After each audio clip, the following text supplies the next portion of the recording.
साथियों नमस्कार। मैं राम प्रताप सिंह कुशवाहा। हमारे चैनल ज्ञान एंड नॉलेज के विशेष प्रोग्राम सुंदर उपवन को आप सुन रहे हैं और यह है मंथन समाचार, आज का विचार। तो आज का जो सबसे बड़ा समाचार है वो पूरे मुख्य पृष्ठ पर है समाचार पत्रों के कि भले ही AQI 450 से नीचे हो जाए, ग्रेड 4 की पाबंदियां जारी रहेंगी। ये निर्णय है माननीय सर्वोच्च न्यायालय का। इसका मतलब ये है कि दिल्ली वासियों को, जो करीब करोड़ों में हैं, उनको न वहाँ की स्थानीय सरकार कोई न्याय दिला पा रही है, न ही कोई भारतीय सर्वोच्च न्यायालय कोई विकल्प निकाल पा रहा है। जब एक आदमी टैक्स दे रहा है इस अपने वाहन का, तो आपको प्रतिबंध करने का अधिकार क्या है? आप प्रदूषण की समस्या का समाधान कराइए, उसके लिए सरकारों के घुटने टिकाइए। जनता तो पूरी भारत की आपकी तरफ देख रही है ना, माननीय सर्वोच्च न्यायालय साहब। तो अब इसके बाद जनता कहाँ जाएगी? कौन से न्यायालय में जाएगी? क्या अंतर्राष्ट्रीय न्यायालय में भी जाएगी भारत की जनता? अब यही बचा है तो ये भी जाएगी। भाई, सबसे बड़े पद माननीय महामहिम राष्ट्रपति महोदय वहाँ तो दिल्ली में ही हैं, माननीय प्रधानमंत्री जी और माननीय केंद्रीय मंत्री पर्यावरण जी श्री भूपेंद्र यादव साहब, और एक समाचार पत्रकार जी ने बड़ा अच्छा उनके ऊपर व्यंग भी किया है, कटाक्ष व्यंग किया है। और दिल्ली सरकार को तो कहना ही क्या, जिसने अपने देश के श्रद्धा भक्तिमय लोगों को नाले में, जमुना जी को नाले से भी बदतर कर दिया है, वहाँ छठ की पूजा में नहलवा दिया। इससे ज़्यादा और इस सरकार की भर्त्सना क्या की जा सकती है? मतलब इस सरकार के लिए बोलना ही जो है, अब क्या कहा जाए भाई, अपने ऊपर कीचड़ डालना है सरकार के ऊपर बोलना। इसलिए कि दिल्ली की जनता, मैं तो भाई एक रिटायर्ड पुलिस वाला हूँ, मैं कोई पर्यावरणविद नहीं हूँ, लेकिन हाँ, मैं आज पर्यावरण के कुछ टिप्स आपको बताऊँगा ज़रूर। और इन सरकारों को और इन माननीय महामहिम सर्वोच्च न्यायालय जी को और जितने भी न्यायालय जी हैं, इन सबको मैं एक सलाह भी दूंगा, क्योंकि इसका निराकरण, इस भीषण समस्या का निराकरण हमारे शास्त्रों में है, हमारी वैदिक संस्कृति में है, हमारे 12 मिहिर की उसमें है, ग्रंथ में है। और गौरवशाली ग्रंथ बृहत संहिता में इसके सारे समाधान दिए हैं। लेकिन आज के हमारे विचारक, आज के हमारे पर्यावरणविद, आज की हमारी न्यायालय, वो भी सर्वोच्च न्यायालय, उन पुराने प्राचीन शास्त्रों की नीतियों को और सिद्धांतों का पालन के बारे में सोच ही नहीं सकते। क्यों? क्योंकि ये सब कॉन्वेंट एजुकेटेड सारे जज साहिबान हैं, न्यायाधीश महोदय अधिकतर, और इनकी सोच हो गई है वामपंथ की। वामपंथ, अच्छा, वामपंथ का अर्थ मेरी समझ से एक विचारधारा ये है कि भाई वामपंथ राइट विंग के अपोजिट, लेकिन इसका बहुत गहन अर्थ है और बहुत प्राचीन साहित्य में इसका वर्णन है वामपंथ का। कभी इसके बारे में अलग ब्लॉग बनाएंगे। तो ये उस नीतियों पर चल ही नहीं सकते, ये दिख रहा है। हाँ, और नहीं तो इसके विकल्प बताए गए हैं कि अगर प्रदूषण बढ़ जाए, जहरीली हवा बढ़ जाए वायुमंडल में, तो उसका निराकरण क्या किया जाए। चलिए मैं अपने अनुभव से बताता हूँ कुछ टिप्स भारत सरकार को, राज्य सरकारों को, विशेषकर दिल्ली सरकार को। क्योंकि ऐसा है कि एक कहावत है, वो उज्जैन राजा के इधर थी कि टका शेर भाजी और टका शेर खाजा, सब एक ही भाव बिक रहे हैं। तो ये जो अनुभव है, ये हमको आज चौथी पीढ़ी से हमें अनुभव मिला है।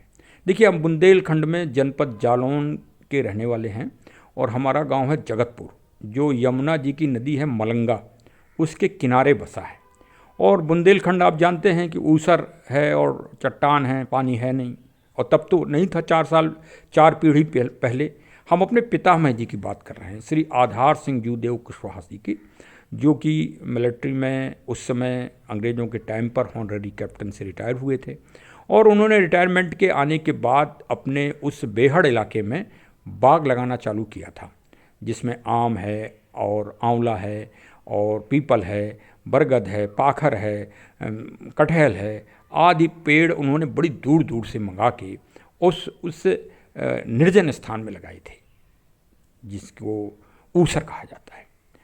और फिर इसके बाद हमारे बाबा जी हुए, मतलब दूसरी पीढ़ी आ गई। तो भाई दूसरी पीढ़ी में उनका नाम था श्री भैरव सिंह कुशवाहा जी। तो उन्होंने भी उनका रखरखाव किया और बढ़ाया। वो बाग जो है चाचा के बाग के नाम से फेमस हो गया, बड़ी दूर दूर तक फेमस है, पूरे जनपद जालौन में फेमस है वो बाग।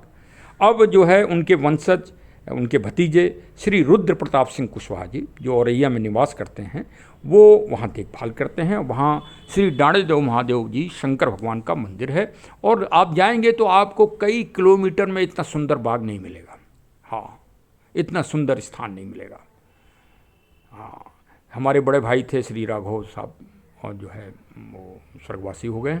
उन्होंने भी अपने जीवन में बहुत असातीत विस्तार किया वहाँ पर्यावरण पेड़ पौधों का। इसके बाद श्री भैरव सिंह जी के बच्चे हुए श्री उदय प्रताप सिंह, जो कि मेरे पूज्य पिताजी हैं। आज 19 नवंबर है और आज उनकी पुण्यतिथि है। तो यद्यपि हर नवंबर में और 19 तारीख के आसपास दिल्ली की ये तबाही मैं सुनता रहा हूँ, तो अब ये हमको एक गुण प्राप्त हो गया है। सोशल मीडिया में ये यूट्यूब हम बना दिए हैं, हमारा चैनल है ज्ञान एंड नॉलेज, हाँ, रक्षा से रक्षा सुंदर उपवन। तो अब भाई इसके द्वारा हम अपने विचार दे रहे हैं। तो हमने कहा कि पिछले साल भी याद आया था, लेकिन तब हम इतने एक्सपर्ट नहीं थे बनाने में, हाँ, इतना लंबा हम बना नहीं पाते थे, और अब हमने टेक्निक इसकी सीख ली है थोड़ा। तो हमने कहा कि चलो भाई इस पे बनाया जाए और कुछ अनुभव दिया जाए सरकारों को। क्योंकि एक तो बहुत खुशी की बात है कि पिछली जो हमारे चीफ जस्टिस साहब थे, वो न्याय की देवी की आंख खोल गए हैं। तो निसंदेह कि अब भारतीय न्याय व्यवस्था में असातीत सुधार होगा, और वो दिखने भी लगा है। जब से नए मुख्य न्यायाधीश महोदय आए हैं तो धड़ाधड़ निर्णय हो रहे हैं, और मेरी इस ब्लॉग पर भी, मेरे इस वीडियो पर भी वो संज्ञान लेंगे, ऐसा मुझे अटूट विश्वास है। और मेरा वीडियो एक ना एक दिन उनके पास पहुंचेगा। अब भाई जो सुन रहे हैं वो जल्दी अगर पहुंचा दें, क्योंकि हमें ज़्यादा टेक्नोलॉजी नहीं मालूम भाई, हाँ, और बच्चे सब बाहर पढ़ रहे हैं, कोई सर्विस कर रहा है, तो हमें जितना ज्ञान है हम उतना ही कर पाते हैं। हाँ, तो अब ये कहो कि वो होता है कि डायरेक्ट भेज दो, तो हम नहीं भेज पाते, हम तो बस वीडियो बना पाते हैं। चलिए, मैं इस प्रकार अपनी जो 3 पीढ़ी और सभी पीढ़ियों के जो हमारे पूर्वज थे, उन्होंने प्रकृति पर्यावरण, अच्छा, हमारे फादर जो श्री उदय प्रताप सिंह साहब थे, वो फॉरेस्ट विभाग में आ गए, और मेरी समझ से उन्होंने 10 लाख पौधों का प्लांटेशन कराया होगा, सरकारी रूप से कराया।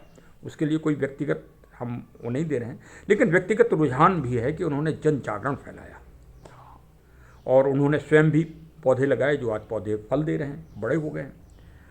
और उन्होंने अपने, एक बार वैसी उनसे वार्ता हमारी हो रही थी, तो प्रदूषण के ऊपर में हमको कुछ टिप्स बताए थे, और वो टिप्स के बारे में हमने, ऐसा नहीं है कि शोध नहीं किया, हमने शोध किया है। और शोध करके हमने श्री रामचरितमानस, श्री वाल्मीकि रामायण और अभिज्ञान शकुंतलम, हाँ, मेघदूतम, इन सब का मैंने अध्ययन किया। और इस जहरीली हवाएं, ये हवा और शुद्ध वातावरण कैसे बनाया जा सकता है प्रकृति के द्वारा, उस पे शोध किया है, और उस शोध को मैं थोड़े शब्दों में आपको बता रहा हूँ। देखिए, मानव बस्ती में, जहाँ मानव बस्ती बहुत घनी हो और बहुत सारे लोग रहते हों, वहाँ बीच में अशोक का वृक्ष लगाना चाहिए, पावन वृक्ष, इंडियाना जिसे कहते हैं, वो अशोक का वृक्ष ही, देखिए, ऑक्सीजन तो पीपल देता है 24 घंटे, और भी वृक्ष देते हैं, लेकिन एक कहावत है कि हमने शुरुआत में कहा था कि टका शेर भाजी टका शेर खा जा। अब जैसे मैं पुलिस विभाग में था, मैं इंस्पेक्टर रहा, और कोई मरीज़ हमारे पास आ जाए और हम उसका इलाज करने लगें कि हाँ, क्योंकि थोड़ी बहुत जानकारी हर आदमी को होती है मेडिकल की, तो क्या ये उचित है? अच्छा, और किसी डॉक्टर के पास आप जाएं और ये कहें कि हमारे घर में चोरी हो गई है, तो क्या ये उचित है? तो उसी तरह से मानवर कि पेड़ों की जो एनवायरनमेंट और वातावरण को जो शुद्ध करेंगे, वो पेड़ हम आपको बता रहे हैं, 3-4 पेड़ हैं वो। एक तो सबसे पहले नंबर 1 पे कटहल, दूसरे नंबर पे आम का वृक्ष जिसको मैंगो कहते हैं, तीसरे नंबर पर जामुन का वृक्ष, जम्बू द्वीपे भरतखंडे। जम्बू द्वीप जब अखंड भारत था, ये पाकिस्तान और ये सब जो बांग्लादेश, अब आज पाकिस्तान में 1000 उससे भी ज़्यादा है AQR लाहौर का, जीना दुश्वार हो गया है। दिल्ली से भी आगे है वो इस समय आज की तारीख में। क्यों? क्योंकि लाहौर को हरा भरा छोड़ा था सन 1947 में। आज वहाँ पेड़ नाम की चीज़ नहीं, सब काट डाले गए। और नए पेड़ जो लगाए जा रहे हैं वो भारत में भी हो रहा है। अभी मैं आपको अयोध्या का, खैर वो दिखाऊंगा तो बहुत ज़्यादा बड़ा हो जाएगा। अयोध्या का आप सर्वे कर लीजिए और काशी का सर्वे कर लीजिए। वहाँ के ठेकेदार और उत्तराधिकारी लोगों ने और उत्तर प्रदेश सरकार ने, मैं तो कहूँगा सीधे रूप से, अब वो सरकार में ये सरकार थी कि पहले की सरकार थी, सबने खजूर और खजूरिया के पेड़ लगवाए हैं अयोध्या की बस्ती के अंदर मिडवे पे। अब इसके परिणाम क्या होंगे?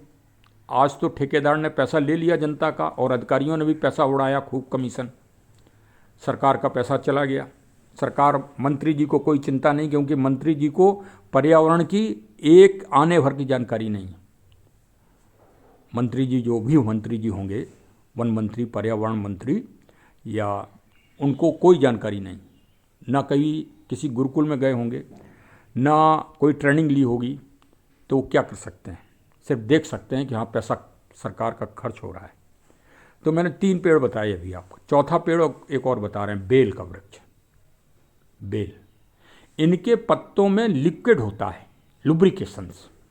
तो लुब्रिकेशंस की वजह से जो छोटे छोटे, अब विज्ञान की भी तो बात कर लें, नहीं तो आप लोग कहोगे कि ये राम प्रताप दरोगा जो है बेफालतू की बातें हाँकता रहता है, ऐसे कुछ ज्ञान यान है नहीं। तो हम जितना भी ज्ञान है विज्ञान का, इनके पत्तों में लुब्रिकेशंस होता है, लिक्विड टाइप का। तो ये छोटे मोटे जो कीटाणु होते हैं इनको भी पकड़ लेते हैं इनकी पत्तियाँ, और इनकी पत्तियों में नया उत्सर्जन होता रहता है हमेशा। और अशोक का वृक्ष सबसे ऊंचा जाता है, उसकी बनावट भी आप देख लीजिए किस तरह की होती है, और उसकी पत्तियों में लहर होती है। तो वो लहर जो है, जो प्रदूषण होता है उसको साफ करती है। और देखिए जो हमने आपको नाम बताए, इन पत्तियों, इन पेड़ों में जो पत्तियां निकलती हैं, तो आप देखिए कि सब पत्ते अग्नि की तरह होते हैं, नए पत्ते, वो अग्नि तत्व है। तो अग्नि तत्व क्या करेगा? अग्नि तत्व तो भाई, अग्नि तत्व आग क्या करेगी? आग तो वातावरण को शुद्ध करती है, शुद्धता की प्रतीक है आग। तो वो पत्ते भी शुद्धता की प्रतीक हैं। इसीलिए तो आम के वृक्ष दरवाजे पे लगाए जाते हैं ना। आम के नहीं मिलते हैं तो फिर अशोक के वृक्ष लगाए, अशोक के पत्ते लगाए जाते हैं। जब माननीय मंत्री जी साहब आपका स्वागत होता है, माननीय जज साहब जब आप वहाँ बहुत बड़ी मीटिंग करते हैं, तो अशोक के पत्ते ही क्यों लगाते हैं? कभी इस पर विचार कर लो ना। अब क्या बोगनविलिया से बचेगा प्रदूषण? क्या करील के पेड़ों से प्रदूषण बचेगा? क्या खजूर और खजूरिया से प्रदूषण बचेगा? एनवायरनमेंट, आप जनता को धोखा दे रहे हो। अच्छा, हमने बात की शुरुआत की थी कि भारत की जनता क्या अब अंतर्राष्ट्रीय न्यायालय जाए? तो अगर अंतर्राष्ट्रीय न्यायालय भी चली जाएगी तो पर्यावरण की कौन सुनने वाला है? कौन सुन रहा है पर्यावरण की? अगर पर्यावरण की अंतर्राष्ट्रीय स्तर पर ही इतनी सुनी जा रही थी, तो हम पूछ रहे हैं पर्यावरण के महावैज्ञानिकों से अभी, क्योंकि COP29 होने जा रहा है जिसमें हम भारत के प्रतिनिधि जा रहे हैं वहाँ भाग लेने। मैं कह रहा हूँ कि इन पेड़ों के बारे में वहाँ भी बता दें, क्योंकि अमेजन नदी दुनिया की सबसे बड़ी नदी सूखे के कगार पे आ गई है, और वो जंगल सूख रहे हैं जिनको हार्ट ऑफ द ऑक्सीजन कहा जाता था। भाई आप लोग समाचार मारधार का सुनते होंगे, नेताजी का सुनते होंगे कि आज मतदान हो रहा है, आज वास्तव में मतदान आज हो रहा है 9 राज्यों में। ये सब बकवास है, बकवास। इनसे आप सांस नहीं लोगे। मतदान सब बेवकूफ़ हैं, ये बेवकूफ़ी बनाई जा रही है आपको जनता जी साहब। असली बिगुल बजाइए, जो समस्या है ग्लोबल वार्मिंग की। मर जाओगे खांसते खांसते। हम तो अब 64 साल के हो रहे हैं, काफ़ी कुछ जीवन पार कर गया। आगे की सोचिए जो पीछे आ रही है आवाज़, नई नई जनरेशन। क्या सबको बीमार करना है? हाँ, इसमें क्या दो राय है। जो फार्माकल्स कंपनियां हैं वो बहुत कमीशन देती हैं, अधिकारियों को भी देती हैं, सरकारों को भी देती है। ऐसा हम नहीं कह रहे हैं, ऐसा राष्ट्रीय चैनल के कुछ समाचार सुनाने वाले कहते हैं कि कमीशन चलता है। अब भाई वो तो अलग बात है। तो जब देश बीमार होगा, डायबिटीज़ होगी, हार्ट अटैक होगी, तो भाई बिल्कुल विदेशों की भी चकाचक होगी। और क्या है, विदेशों से सामान आता है। आयुर्वेद का तो मुंह कुचल दिया गया है। 250 साल लगाए अंग्रेजों ने आयुर्वेद को बर्बाद करने में। लेकिन आयुर्वेद पुनर्नवा घास है, वो फिर से हरी हो जाएगी। देखते चलो, अभी देखते चलो, पूरी दुनिया में राज करेगी आयुर्वेद।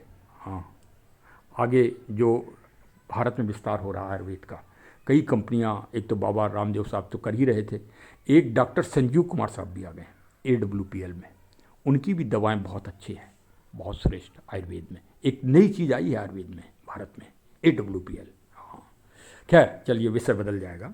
अच्छा, आपको हम ये भी जानकारी दे दें, आपको खुशी होगी सुन के कि प्रकृति, नेचर और पर्यावरण तथा आयुर्वेद और जड़ी बूटियों के संरक्षण व संवर्धन में हम भी पीछे नहीं हैं। हम भी प्रभु राम जी जब राम सेतु बनवा रहे थे तो गिलहरी के योगदान की तरह हम भी कुछ न कुछ बालू के कण, रेत के कण डाल आते हैं या करते हैं। ये तो आप देख ही रहे हैं चैनल में। साथ में हमने एक ट्रस्ट भी बना ली है जो प्रकृति पर्यावरण की जागरूकता के लिए बहुत अच्छा कार्य कर रही है और सदस्यों की संख्या बढ़ती जा रही है दिनों दिन। आप भी उसमें अंशदान दे सकते हैं। हमारी ट्रस्ट का नाम है राम रक्षा फाउंडेशन ट्रस्ट 999 लखनऊ। तो आप भी जुड़िए, हम स्वागत करेंगे। देखिए, भारत और भारतीयों ने दुनिया को आयुर्वेद और पर्यावरण को बचाने के लिए और प्रकृति को बचाने के लिए सतत हमेशा प्रयास किए। अब हमारे भतीजे हैं श्री कौशलेंद्र प्रताप सिंह, डॉक्टर कौशलेंद्र प्रताप सिंह, पुत्र श्री अवधेश प्रताप सिंह जी, ये टर्की और यूरोप में आयुर्वेद का बहुत अच्छा काम कर रहे हैं। देखिए, ब्लॉग बनाने में समय लगता है, तो समय लग रहा है। और ये देखिए, आप आज 19 तारीख से 20 तारीख हो गई, तो उनके इसी बीच में और मतलब एक नेचुरल वे में उनके कुछ फोटोग्राफ आए हैं, मैं उसमें संलग्न कर रहा हूँ, आप उनको भी देखिए। ये यूरोप में और टर्की में पूरी तरह से आयुर्वेद का और अपनी प्राकृतिक चिकित्सा का बहुत सघन कार्य कर रहे हैं। बहुत खुशी की बात है कि आज नए बच्चे भी इस पथ पर चल दिए हैं। ये भारत को बहुत आगे ले जाएगा अगर भारत नेचर, पर्यावरण और आयुर्वेद से जुड़कर अपना कार्य करे।